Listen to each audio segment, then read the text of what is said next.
Okay, let's talk a bit about the products. Let's start with you, Sabrina. What are you most proud of What am I most proud of in terms of my product? in terms of the products? Do you have time? It's going to take a really long time. I don't know where to start. So I think for me, it's just the flavor creation that we can come up with.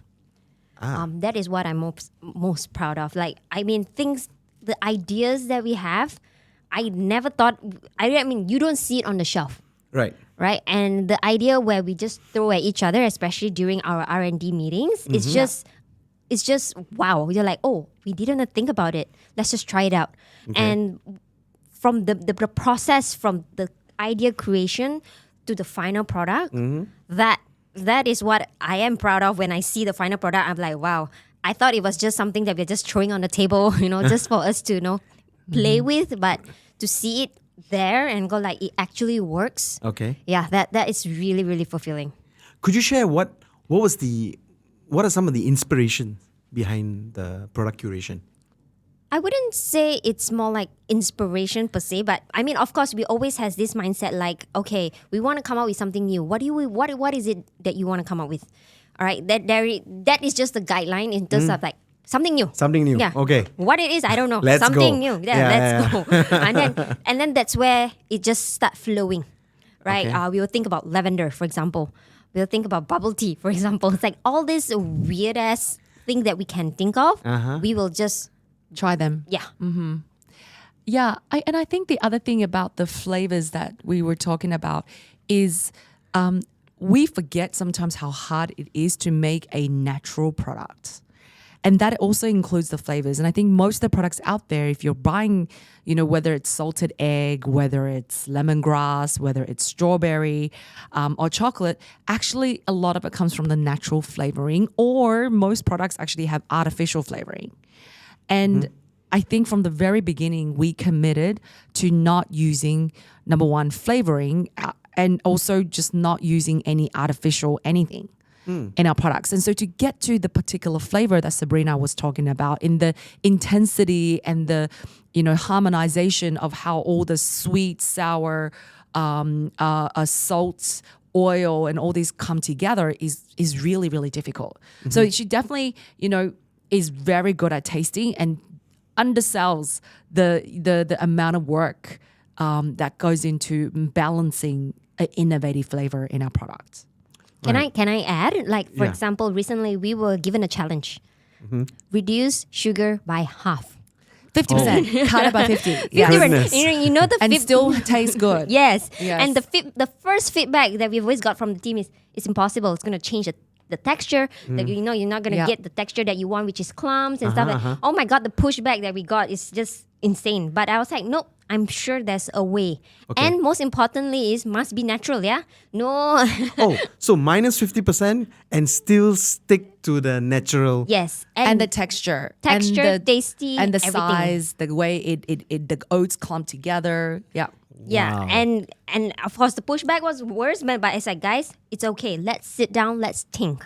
Let's work it out. Right. And after in 2 weeks' time, I remember the back and forth, just try and error, the experiment. Right. We've managed to come up with a product equally as good, Okay. texture even better, I must say. Sugar by half, Okay. and on top of that, we added more functional ingredient into it. Wow. Yeah, like okay. lion's mane, like chicory root fiber to actually increase the prebiotics. Yeah. That's amazing, right? You must have an amazing team. Oh, definitely. Yeah. And really very few of us come from food background. I mean, Sabrina doesn't come from food background. I have zero chemistry in food. And our team often don't really come from a food background as well. So I think really thinking out of the box with a young team actually has made the difference. Yeah. But it definitely comes from a vision starting off in a sense of like, we are not going to confine ourselves to the industry standards. We're going to have to break some ceilings. Let's talk a bit about the ingredients, right? Natural is great. Natural is one thing. But the ingredients, the other ingredients, what's your criteria for selection? For me, it's tasty. Okay. Tasty, right? Tasty shape. Shape, but for me, high quality product and and tasty. Like for example, I give you almonds. Do you know that there's all kind of like there's just so many grades of almonds, and all these grade of almonds when you eat them, you can actually taste the difference. A lot of people will say that no, it tastes the same. It tastes the same, but Yeah, I think isn't an almond an almond? Yeah, I know, right? So, It's not. It's not. it's not. Yeah. So if you actually eat it and you focus on the taste profile on the on your tongue, you are able to tell certain notes or able to bring out certain notes in the almonds itself. Some could be more woody. Some could have more sweetness. Some More is more caramelization. more acidic, more sour. Yep. Yeah. Yep. So and all this actually affects the taste profile of our product. Believe it or not, it does. Yep. Right. And right. every single nut, every single fruit, every single grain out there has different families and types. So they actually get different names. You know, you can have a caramel almond, and that's a completely different almond from, you know, its sister. And within the caramel almond, you have 10 different grades. Wow, okay. So we actually have a huge variety of crops out there, and the selection of these crops is extremely important. Right. So your selection process criteria is quality. Yes. It's quality, it's suitability of the taste to our local markets. Sure.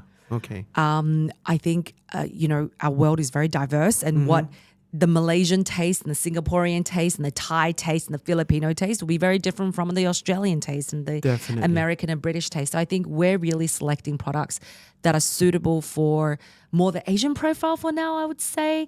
But actually in so doing, we've discovered that a lot of people like Asian profile.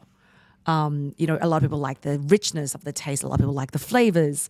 And so it's really extended beyond just Asian communities. Okay. Yeah, my guideline to the team is really simple. The combinations of the ingredients you use, the end product is what we want. The end product of tastiness, the texture is what we want. So it's just a matter of try and error. Even though a material is very good on its own, but mixing it with something else might not turn out as good. Right. Yeah, so it's really about mixing and matching, finding the right combination between all the ingredients for the final product. It's quite a balancing act. It's is. not just about taste, but it's also about the health impact, right? And do you find that to be a difficult process? For me, it's not as difficult because a lot of the raw materials that we use is already as raw as it can get. Okay. But the next step, of course, is to go the next a different mile is more like, for example, non-GMO, organic, right? But I think we will get there for sure. Right. But at this point where we are on a starting phase, we can get as much as natural as possible first. Of course, 100% natural, and then eventually we start to upgrade. As the organization grows, as Amazin Graze grows, right? Quality ingredients has an impact to the business, no? Yes, absolutely. Yeah. Yeah. Look, can I take us out of this a little bit more? And I just wanted to say that most people will think a granola is a granola, or a muesli is a muesli, or a nut mix is a nut mix. But I think the most important thing we need to differentiate here is that's not the case. Just like an almond is not an almond, it's really important to understand that when you're buying your cereal or your granola or your nut mix or your spread, you're choosing a very different product depending on, you know, which brand and particular product that you're selecting from. The best example that I always tell people is bread. You know, when you go into your local bakery, you might be getting a freshly baked loaf of sourdough, and that loaf of sourdough has no artificial ingredients. You know, it's been handmade. It's been, you know, it has really great yeast that, you know, it's been fermenting for a whole day, and somebody's like putting it into the oven with love and care, and it doesn't last forever when you buy a home. And therefore, when you eat it, the texture, the nutrition, the health benefits of eating that locally baked sourdough is going to be very different than buying a plastic bag of bread from, you know, your local store, and that local, you know, that local store will probably have a really long shelf life because that bread has been baked in a factory with a lot of preservatives and Right. sugar and whatnot, right? So I just want to say that our products, I mean, our granolas and nut mixes are extremely different from everything else, and that's a implication of the way we make it, the ingredients that we're choosing, and therefore the impact on nutrition. So if you look at a regular granola out there, and I won't name names, it's usually very dry. It's being made in a pretty automated, huge factory setting. There's a lot of, puffs. There's a lot of air. The sugar is generally pretty, refined sugar, and you're not getting that much, high quality, nutritious superfoods Right. in it. And so, you're basically just a lot of crunching of air and a lot of grains that may not satisfy you, whereas the Amazin Graze product, I think Sabrina, you can show that it is made out of 50-60% Australian oats, with 30 to 40% superfoods like pecans and cashews and almonds from the best places in the world, and dried fruits, and they're baked in an amazing environment where it's like our hand. Our bakers are baking with their hand and love, and we're not adding in any preservatives. And so the crunch, the nutritional profile, the taste profile is very, very different. And I think you just have to really try it and compare and contrast to really understand what product you're actually eating. Could you tell us a bit about your experience setting up the production for this to make sure the end result is these products? Okay, so when we first started, it's more like, okay, we are making products, okay? And we didn't think in long term of how we're going to make it, or we didn't even think about scalability, nothing. It's just that, I know I want to sell this, I want to make this, let's just set up a small kitchen and do it, Okay. right? So I think that has taught me a lot as well to understand, okay, in order to make this, let's just say I want to sell, for example, home baking, right? There's only so much you can do. Then I have to ask myself, if I want to triple this, what do I do? Of course, the first idea is make everything bigger, right? Make everything bigger. And I mean, guess what? That's what we did, and it worked. So, but with the setup that we have, then we started thinking, what else can we do? So this is where the idea came in, and go like, okay, we can do more products. We can make different kind of products. We don't have to necessarily stick to just nut mixes or granolas, for example, right? Let's just experiment and try, and that's what and we did that. But the thing is, as we grow, right, then we have more products coming out, and the challenge to me is always like, okay, how do I grow, or how do I produce more from here? It's definitely a challenge for me because I need to understand what's in the market. I need to understand the processes that are in the market, but there are solutions. I must say there are solutions, but these solutions are very rigid. These solutions are very costly. Hence, I have to think outside the box and go like, okay, instead of spending like millions, for example, on the machinery, what can I do? Can I utilize my people? Can I utilize what I have? And I sat down with the team and go like, guys, this is the resources that we have. I'm sorry, let's make this work. We have 5 ovens, basically. Right? Right. And the team, I think they understand. Okay. And they are more than willing to work with me to go like, it's okay. Even though we have this, I think we can make it work. Let's just maybe switch a process of this like into a different kind of line, a different setup, for example. And by switching a small setup, it increases your capacity by double. And all those is not, all this doesn't come from experience that I had previously. It's more like working together with the team, understanding, and having to know that there is a solution on. There's a solution to make this work with the limited resources that we have. When back in the day when operations, our motto is make the impossible possible. That we had it taped on the wall, make the impossible possible. And I think that has been a very good driving force for the team, because every time when a team members or ops person was like, we can't do this, I will just point at that. What does it say?